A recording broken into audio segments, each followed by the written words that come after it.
The news day continues here on One News Now. I'm Diego Castro, bringing you the biggest headlines from around the world. Russian President Vladimir Putin tells Chinese President Xi Jinping that he has looked at China's proposals for a resolution of the Ukraine conflict and that he viewed them with respect. Putin said this during their informal talks in the Kremlin at the start of Xi's state visit to Moscow. The Russian leader said he welcomed Xi's plan for, quote, settlement of the acute crisis in Ukraine. Putin also said that Russia is slightly envious of China's rapid development in recent decades. We have carefully studied your proposals on settling the acute crisis in Ukraine. Of course, we'll have an opportunity to discuss these issues. We know that you're guided by observing the principles of justice and respect for the basics of international law, undivided security for every country. You're also well aware that we're always open for a negotiation process. We will discuss all these issues, including your initiatives. In return, the Chinese leader told Putin that he is convinced Russians would support him in a presidential election due 2024, even though the Kremlin chief has not yet confirmed that he will seek another term. Xi called Putin his dear friend, and Putin used the same term to his guest. Xi was the first leader to meet the Russian president since the International Criminal Court, ICC, issued an arrest warrant for him over the deportation of Ukrainian children to Russia during its year-old invasion of Ukraine. Dear President Putin, I will always call you my dear friend. I was very glad to receive your proposal with a state visit once again. Let alone after my re-election as chairman of China's Communist Party, I chose Russia as the first foreign country to visit. Former U.S. President Donald Trump's calls for a protest over an anticipated indictment in New York was met with mostly muted reactions from supporters. Supporters were lukewarm on calls of Trump, with even some of his most ardent supporters dismissing the idea as a waste of time or a law enforcement trap. Some supporters even cautioned Trump on his use of the word protest, saying they do not want a repeat of the Capitol riot. Donald Trump has earlier posted on his Truth Social account about an alleged indictment from a Manhattan court, citing leaks without providing evidence. This as a grand jury investigates hush money payments to women who alleged sexual encounters with Trump.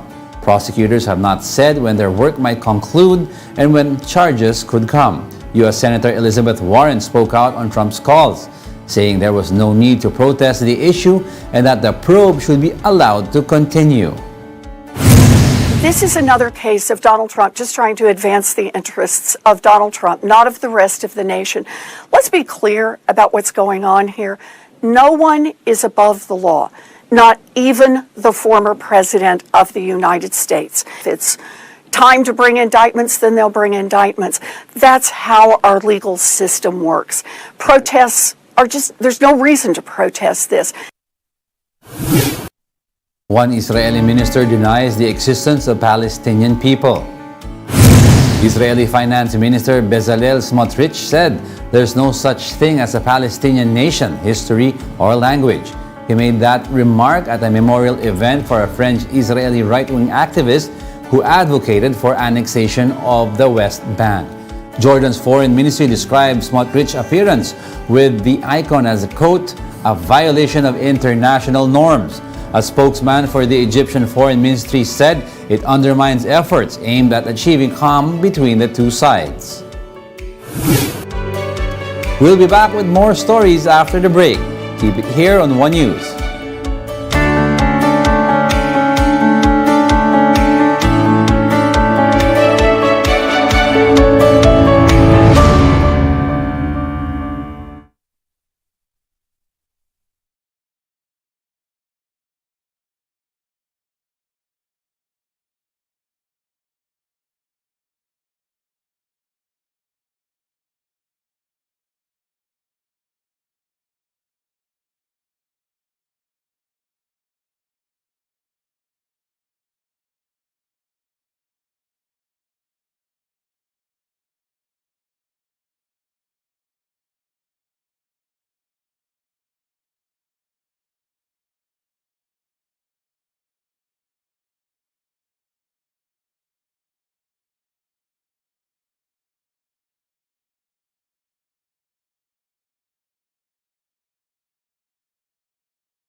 You're still watching One News Now World. I'm Diego Castro. French journalist Oliver Dubois and USAID worker Jeffrey Woodkey have been released after being held hostage in West Africa for years. Islamist militants kidnapped Dubois in Mali back in 2021, while Woodkey was abducted in neighboring country Niger in 2016. Some journalists embraced Dubois upon arrival at the briefing at the airport in the capital of Niamey. Woodkey, meanwhile, thanked God, as well as the Nigerian, US, and French authorities for helping with his rescue. The circumstances of the two men's release were not immediately clear.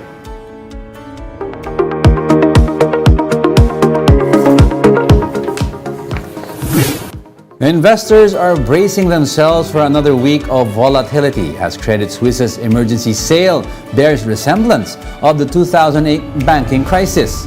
Scarlett Fu walks us through past bailouts and distressed M&A in the financial world in this Bloomberg Quick Take. For all the talk that the current global bank panic is not a redux of the 2008 financial crisis, there is a familiar theme. Yet another financial firm sold at a fire sale price.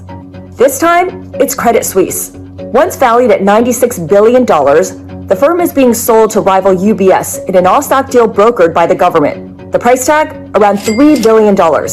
That came together after Switzerland threw in all kinds of government guarantees and liquidity provisions. Now rewind to 15 years ago.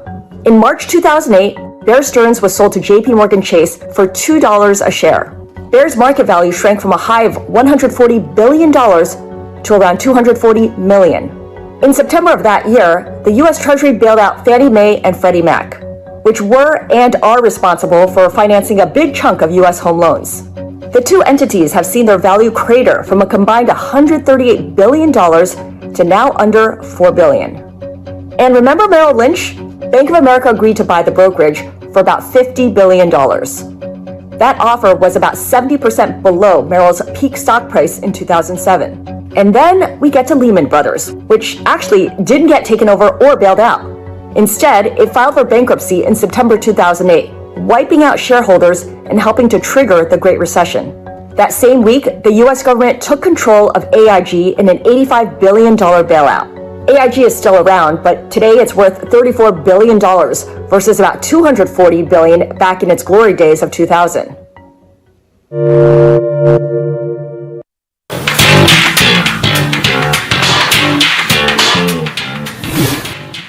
Fictional soccer coach Ted Lasso visits the White House to promote mental health care. Comedian Jason Sudeikis, who plays the title character, used the White House visit to encourage people to make it a point to check in often with friends, family, and co-workers to ask how they're doing and listen sincerely. Sudeikis and other cast members of the hit series met with U.S. President Joe Biden and First Lady Jill Biden to talk about how mental health contributes to overall well-being. Sudeikis told reporters that mental health and looking after one another is a theme of Ted Lasso, an Emmy-winning feel-good show on Apple TV that's just opened its third season. And those are the top world headlines of the hour. Join us again at 9 a.m. as we continue to monitor the day's biggest stories. Coming right up is Agenda at 8 a.m. I'm Diego Castro. We are One News, all sides, all the time.